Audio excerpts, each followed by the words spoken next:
Primeiro livro dos Reis, capítulo 19. Jezabel ameaça Elias. E no caso, Elias vai fugir da face de Jezabel. Versículo 1 diz assim: E Acabe fez saber a Jezabel tudo quanto Elias havia feito, e como totalmente matara todos os profetas à espada.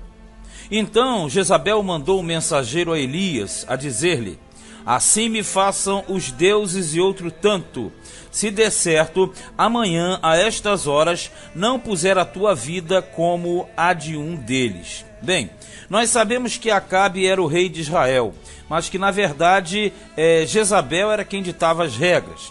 E ela, quando ficou sabendo do extermínio que Elias tinha praticado em cima dos profetas de Baal e Azerá, ela, cheia de furor, ela ameaça e faz uma conjuração. Aqui ela diz: me façam os deuses e outro tanto. No comum em Israel era: me faça Deus e outro tanto. Mas como ela é idólatra, como ela tem uma cultura de vários deuses, politeísta, então ela faz esse juramento, essa imprecatória, dizendo: me façam os deuses e outro tanto. Quer dizer, se eu não cumprir a minha palavra, que os deuses me castiguem. E ali ela vai ameaçar Elias. Verso 3. O que vendo ele, no caso Elias, se levantou e, para escapar com vida, se foi e veio a Berseba, que é de Judá, e deixou ali o seu moço. Bem, a distância de Jezreel, que era onde Elias se encontrava, até, no caso, a região de Berseba, que no mapa fica lá embaixo, na região sul, praticamente na fronteira. Berseba foi justamente o local onde Abraão edificou um poço, e ali se chamou Poço do Juramento. A distância é em torno de 200 a 210 quilômetros, de Jezreel até Berseba. Aí diz aqui no versículo 4: E ele se foi ao deserto, caminho de um dia, e veio e se assentou debaixo de um zimbro. O zimbro é uma árvore do deserto, é um arbusto do deserto. A princípio, o maior arbusto que você encontrava no deserto naquele contexto, e foi justamente aonde o Elias foi se abrigar. E pediu em seu ânimo a morte, e disse: Já basta, ó Senhor, toma agora a minha vida, pois não sou melhor do que meus pais. Na verdade, Elias queria morrer. Elias, ele entrou num estado de decadência mental, o seu psique, a sua mente, estava totalmente afligida por causa da tentativa de Jezabel em matá-lo, em calá-lo. E na verdade ele foge, que fica bem claro, ele vai para o sul, região de Judá, porque ali não teria como Jezabel ir atrás, ele entrou em outro território, e lá ele vai para baixo de um zimbro, ele quer morrer, ele está profundamente angustiado. E isso aqui torna-se algo até comum em vista às coisas que aconteceram, porque Elias empreendeu uma grande peleja em favor do Senhor. Ele sozinho liderou essa empreitada contra 850 profetas pagãos, e no final de tudo Jezabel diz que vai matá-lo, e aí ele foge. E ele pede em seu ânimo a morte, ele quer se juntar a seus pais, ou seja, aos seus antepassados. Verso 5: E deitou-se e dormiu debaixo de um zimbro. E eis que então um anjo o tocou e lhe disse: Levanta-te e come. E olhou, e eis que à sua cabeceira estava um pão cozido sobre as brasas e uma botija de água. E comeu e bebeu e tornou a deitar-se. Vejamos, Deus enviou um anjo. É uma provisão, é um socorro que veio do Senhor. E ali no caso, esse anjo toca em Elias, acorda-o e manda que ele comesse, porque essa comida e essa bebida foram trazidas justamente por esse anjo. O anjo aqui não parece ser uma teofania, parece ser simplesmente um anjo mensageiro. Então esse anjo traz a comida e a bebida, Elias come e torna a deitar-se. Ele ainda está naquela angústia, naquela tristeza. Ele queria ficar dormindo e para sempre dormindo. E o anjo do Senhor tornou segunda vez e o tocou e disse: levanta-te e come, porque muito comprido te será o caminho. O que é que nós aprendemos aqui? Na verdade, Elias, ele entra num estado que nós poderíamos colocar aqui até mesmo depressivo. E ele foge da face de Jezabel e vai para Berseba. Só que ali, no caso, Deus está com Elias, como sempre esteve com ele. E Deus apresenta a Elias uma solução para o problema dele. Ou seja, mata-lhe a fome, mata-lhe a sede, manda que ele levante e siga o caminho, porque muito comprido te é o caminho. Ou seja, lhe era o caminho. Na verdade, quando Elias ali estava, ele não estava cumprindo a princípio um desígnio seu, não. Mas ali havia um grande objetivo de Deus, um grande propósito, de levar Elias até o Monte Sinai, ou até o Horebe. Porque ali tem uma representação, uma figura aqui muito interessante, através dessa vocação de Elias. Agora a questão toda é que essa comida que Elias comeu, e essa água que veio através do anjo, aqui no verso 8, diz que ele se levantou, comeu e bebeu, e com a força daquela comida, ele caminhou 40 dias e 40 noites até Horebe, o monte de Deus. Olha só, a questão é que de Berseba ele parte para Horebe. Isso aqui dá mais ou menos em torno de 300 quilômetros, mais ou menos por aí, de Berseba até Horebe. Então, na verdade, essa comida nós percebemos que ela não foi uma comida normal. Ela foi, na verdade, uma comida milagrosa. Do mesmo passo que nós entendemos as codornas e os manás lá do deserto, que na verdade Deus, de forma sobrenatural, manteve seu povo durante 40 anos. Mas nós não podemos pegar essa passagem para colocar como prática atual. Nós devemos entender primeiro que o jejum da antiga aliança não tem nada a ver com o da nova aliança. São completamente diferentes. E outro sim, nós devemos entender que esse foi um ato sobrenatural de Deus. Essa comida, ela teve um efeito diferenciado no organismo de Elias. Na verdade, ou a comida era diferente, ou Deus fez com que ela se tornasse diferente, mas não importa, milagre foi. No 9 diz, e ali entrou numa caverna e passou ali a noite, quer dizer, ele veio de Berseba até Horebe, que é o Sinai, o monte de Deus, onde Moisés recebeu a lei do Senhor, e ali ele entra numa caverna, passa a noite. E eis que a palavra do Senhor veio a ele e lhe disse, que fazes aqui, Elias? Vejamos, Deus direciona-o ao Monte Sinai, ao Monte Horebe. Nós entendemos que se ele não foge de Jezabel, e se ele não chegasse automaticamente a Berseba, Deus não o indicaria ou mandaria para Horebe, mas agora aconteceu. Porque aqui existe um paralelo direto.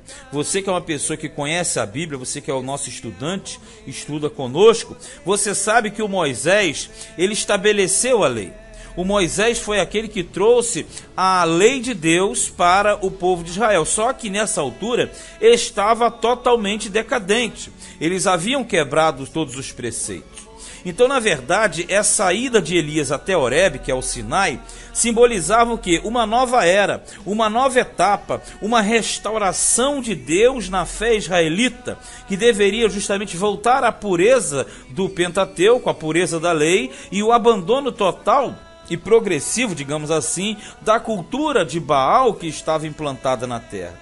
Por isso que Elias no Monte Horebe, ele é na verdade um complemento de Moisés. Ele está simplesmente sendo alvo de uma renovação da lei. Mas alguns aspectos aqui devem ser avaliados, como por exemplo, aqui no versículo de número 10 diz assim, e ele disse, ele no caso Elias, tenho sido muito zeloso pelo Senhor, Deus dos exércitos, porque os filhos de Israel deixaram o teu concerto, derribaram os teus altares e mataram os teus profetas à espada. E eu fiquei só, e buscam a minha vida para me tirarem. Elias se justifica diante de Deus, ele queria morrer, ele queria simplesmente deixar de existir. E ele fala por quê? Porque o povo de Deus não estava servindo a Deus. Então isso aqui era algo que Elias tomava para si como sendo individual. Na cabeça de Elias, somente ele estava servindo a Deus. E é o que na verdade à frente vai aparecer com uma conotação diferente. verso de número 11 diz: e ele lhe disse, Deus falou para Elias: sai para fora e põe-te neste monte perante a face do Senhor. Quer dizer, sai da onde você está. Ele estava na fenda, numa caverna, e ele saiu, ficou do lado de fora. Aí diz assim: e eis que passava o Senhor, como também um grande e forte vento, que fendia os montes e quebrava as penhas, quer dizer, as rochas, diante da face do Senhor. Porém o Senhor não estava no vento. E depois do vento, um terremoto. Também o Senhor não estava no terremoto. E depois do terremoto, um fogo. Porém também o Senhor não estava no fogo. Compreendamos isso aqui. Como Elias está no Monte Sinai, e ele representa agora o Moisés que recebeu a lei lá atrás, e agora Israel está em decadência, e veja que Elias ele vai ao Monte Sinai, e lá Deus pergunta a ele qual o motivo da sua presença ali, e ele alega estar ali porque o povo de Israel abandonou ao Senhor, e ele vem a ser o único fiel na face da terra. Aí acontece essa manifestação, e diz claramente que o Senhor estava ali. Só que os fenômenos que aparecem aqui são o vento, o terremoto e o fogo. Só que diz que o Senhor não estava em nenhum deles. Porque na manifestação a Moisés, Deus, quando desceu no Monte Sinai, e por jesuicidência é no capítulo 19 também, é justamente no capítulo 19 do livro de Êxodo, ali Deus apareceu com terremoto, com fogo, com vento, com fenômenos da natureza. Já nesse episódio é exatamente o contrário. Tem o vento, tem o terremoto, tem o fogo, mas diz que Deus não estava em nenhum deles. Por que isso aqui? Porque na verdade esses fenômenos, fogo, raio, trovão, barulho, todos os fenômenos meteorológicos, podemos dizer assim, todos eles naquele contexto eram aplicados a Baal, porque Baal era considerado o deus da tormenta. Então, como Deus está renovando a sua aliança, digamos assim, chamando Israel para um novo pacto, ou seja, uma renovação de pacto, ele está mostrando que a sua manifestação é diferente. Por isso que aqui fala, depois de tudo isso, veio o que? Depois do fogo veio uma voz mansa e delicada. Ao contrário da manifestação de Deus a Moisés, em Êxodo 19, aqui em 1 Reis 19, Deus se apresenta de uma forma diferente, uma forma mansa, uma forma tranquila, delicada. 13. E sucedeu que, ouvindo-a, Elias envolveu seu rosto na sua capa. Quando ele envolve o rosto na capa, também tem uma conotação direta, porque se você retorna lá atrás, você percebe que no livro de Êxodo, capítulo 3, no verso de número 6, quando Moisés viu a sarça, e quando a sarça ela pegava fogo, mas não se consumia, o próprio Moisés também cobriu o seu rosto. Porque cobrir o rosto perante Deus era símbolo de reverência, era símbolo de que a pessoa tinha temor dele e reconhecia que ninguém podia e pode ver a face de Deus. Então ele cobre o rosto com a capa, ele sai para fora, ou vem para fora na versão moderna, e põe-se à entrada da caverna. Estou no 13. E eis que veio a ele uma voz que dizia: que fazes aqui, Elias? Aí a voz é mansa, suave, delicada, se dirige novamente, faz a mesma pergunta. E ele disse: eu tenho sido em extremo zeloso pelo Senhor, Deus dos exércitos, porque os filhos de Israel deixaram o teu concerto, derribaram os teus altares e mataram os teus profetas à espada. E eu fiquei só, e buscam a minha vida para me atirarem. Sabe o que ele fez? Ele repetiu o versículo 10. Então Deus apareceu para ele e perguntou: o que fazes aqui, Elias? Ele contou essa história aqui. Ele fez uma mini pregação para Deus. Aí Deus apresenta-se a ele com fenômenos e tal, mas Deus não está nos fenômenos. Deus fala com ele diretamente e pergunta-o novamente: que faz aqui, Elias? Elias repete os mesmos argumentos. Então a questão toda aqui vai entrar e girar em cima de quê? Elias tem uma interpretação a respeito de Deus, porque no profundo de Elias ele entendia que Deus tinha abandonado-o. Por quê? Porque ele empreendeu uma grande cruzada, digamos assim. evangelística, ele fez a diferença em nome de Deus, e depois para ele Deus o abandonou, correto? E Deus o interroga 2 vezes, ele fala, fui extremamente zeloso, fiz isso tudo, e ele está dizendo, trocando em miúdos, o Senhor não me ajudou, porque só tenho eu lutando contra. E dessa segunda vez que ele pergunta, primeiro ele deixou que Elias se justificasse, aí ele vai e fala a Elias, aqui no 15, ó, e o Senhor lhe disse, vai e volta pelo teu caminho para o deserto de Damasco, vem e unja a Azael, rei sobre a Síria, também a Jeú, filho de Ninsi, ungirás, rei de Israel, e também a Eliseu, filho de Safate, de Abel-Meolá, ungirás profeta em teu lugar. Veja, aqui Deus não entra no diálogo com ele, não questiona o que ele fala, ele simplesmente lhe dá uma ordem. Por quê? A visita de Elias a Horebe, ela não foi algo que veio a princípio da cabeça do próprio Elias. Já havia um propósito de Deus para que ele fosse até ali.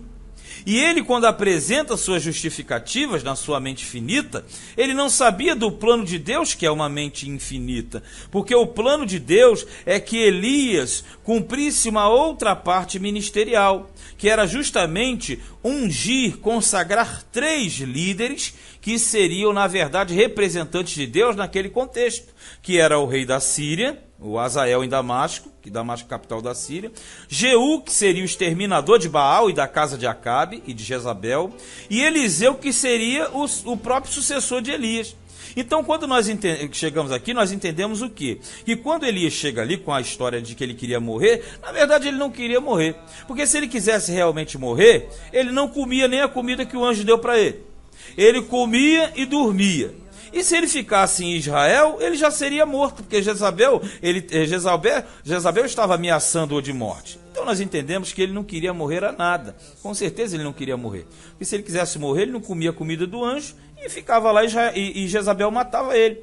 Mas a verdade é que ele estava enfrentando uma crise existencial.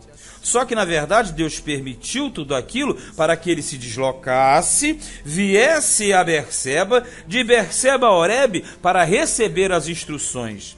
E o anjo, quando deu a comida para ele, falou, ó, vai que o teu caminho é longo, é comprido. Tipo, você ainda tem uma grande obra a fazer. E Elias agora retorna. E Deus falou para ele, você tem uma missão tríplice, ungir 3 líderes para mim.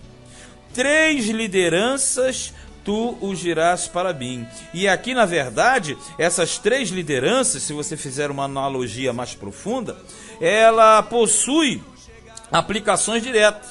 Como, por exemplo, quando ele fala, Azael é rei da Síria, Jeú, filho de Ninsi, rei de Israel.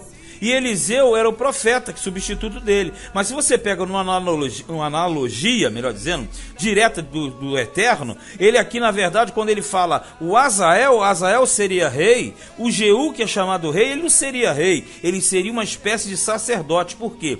Ele faria uma expiação de pecado, exterminando toda a casa de Acabe. E fazendo esse extermínio, ele derramaria o sangue que estaria fazendo a expiação pela terra de Israel, que estava cultuando a Baal. E o terceiro, Eliseu, seria o seu porta-voz. Por quê? Deus, ele sempre trabalha com o rei, sacerdote e profeta. Então esses 3 aqui têm uma tríplice função. Tem a função de ser o rei, o sacerdote e um profeta, embora Jeú também é colocado como rei, mas ele na verdade foi um grande exterminador de Baal, nós veremos mais à frente. E no 17 diz assim, e há de ser que o que escapar da espada de Azael, matá-lo-á Jeú, e o que escapar da espada de Jeú, matá-lo-á Eliseu. Quer dizer, esses 3 vão me representar na terra, e você veja que aqui ele trabalha dentro do território da Síria também. Porque justamente a Síria era também aparentada com Israel através dos arameus, nós sabemos disso.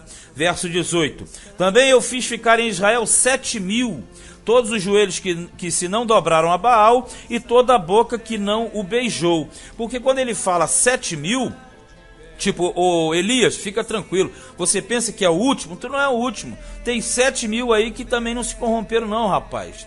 Só que esse 7.000 ele é simbólico, porque você sabe que na Bíblia 7 é o número da perfeição, o número de Deus. E 7.000 é para expressar uma grande quantidade dentro de uma perfeição de Deus. Porque Elias, na sua mente, se achava o último. Mas na verdade ele não era o último. Ele era um que estava em destaque. Mas existiam vários outros encobertos que não entraram no culto a Baal e não o beijaram. Quer dizer, não o reverenciaram, não o idolatraram, não o adoraram. 19.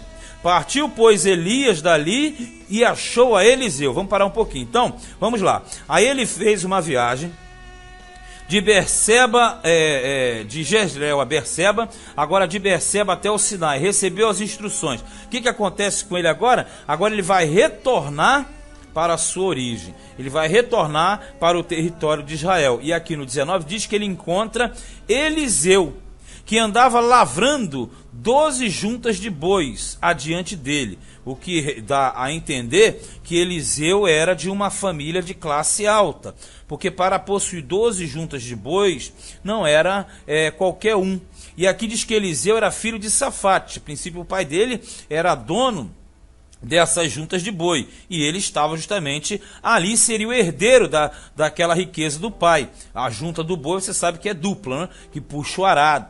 Então, na verdade, possuir 12 juntas de bois era que tinha um nível social de razoável, de médio para cima. Agora, o detalhe é que o 12 também, nós sabemos que 12 tem a simbologia da bênção. E, além de tudo, 12 é o número das tribos de Israel. E diz assim, ele estava com a 12ª, quer dizer, a 12ª, justamente, a 12ª simboliza o fechamento da totalidade dos 12. E Elias passou por ele, aqui, e lançou a sua capa sobre ele. O ato de lançar a capa era quando você queria mostrar que aquilo passava a ser sua propriedade. É como nós vimos lá no caso de Ruth, a Moabita, quando ela falou para Boaz, joga a tua aba sobre mim. Então você jogar a aba, a manta, a veste, a capa, era símbolo de que você estava automaticamente tomando posse daquela pessoa ou daquilo que você lançava a capa. Quando Elias joga a capa sobre Eliseu, ele está dizendo que Eliseu, a partir dali, seria a propriedade dele, seria o seu, a princípio, sucessor. Agora nós devemos entender que ele não pegou o Eliseu assim de laço, não. Quando ele chama o Eliseu, é porque o Eliseu já fazia parte da escola de profetas. Nós sabemos que a escola de profetas, ela teve início lá com Samuel, que foi o primeiro organizador dos profetas de Israel, porque anteriormente os profetas eram chamados de estáticos, aqueles que não tinham controle. São os talibãs de hoje, né? Os talibãs do passado eram os profetas estáticos. Então, na verdade, o Samuel foi o primeiro a organizar. E desde Samuel à frente passou a existir em Israel os chamados profetas organizados, de escola.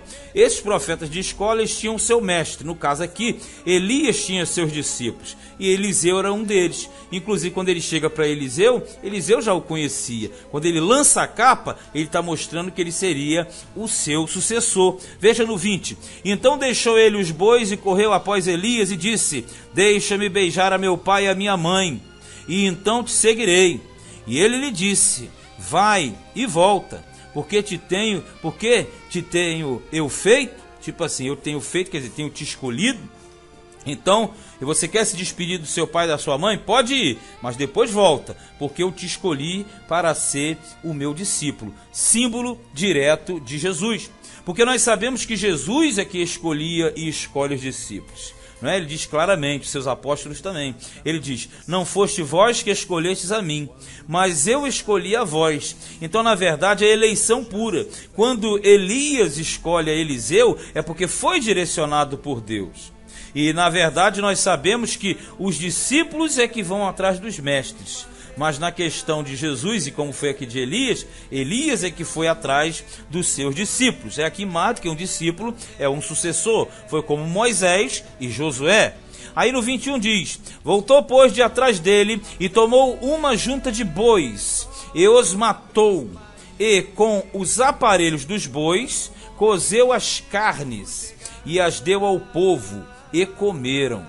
Então se levantou e seguiu a Elias e o servia. Vamos lá. A verdade é que o Eliseu, como nós falamos, era de uma classe alta. Ele matou uma junta de bois, fez uma festa com os aparelhos dos bois, quer dizer, toda a engrenagem do trabalho daqueles bois. Ele fez ali o altar e queimou sobre, fez aquela grande fogueira, e ali ele comeu e deu ao povo, fez uma grande churrascada, comeram, se alegraram, ele se despediu dos seus amigos, da sua casa, do seu pai, da sua mãe, da sua parentela, e seguiu. E aqui dá a entender que ele era um cara solteiro, não tinha família, e era justamente o ponto ideal dos profetas, principalmente da antiguidade, que não tinham família, como o caso de Elias. E Eliseu vai na mesma linha. Aí o que acontece aqui? Aí ele se levantou, seguiu a Elias e o servia. Ele passou a ser o servidor de Elias, assim como Josué foi o servidor de Moisés. Agora, a grande aplicação geral desse capítulo é que aquilo que no início parecia ser um ato de covardia de Elias, na verdade nós compreendemos que foi um grande objetivo de Deus, porque através de toda aquela caminhada de Elias, Deus tinha um propósito, e esse propósito foi revelado ao homem de Deus, e ele colocou em prática dentro do desenvolvimento do seu ministério. Este foi o primeiro livro dos Reis, capítulo de número 19.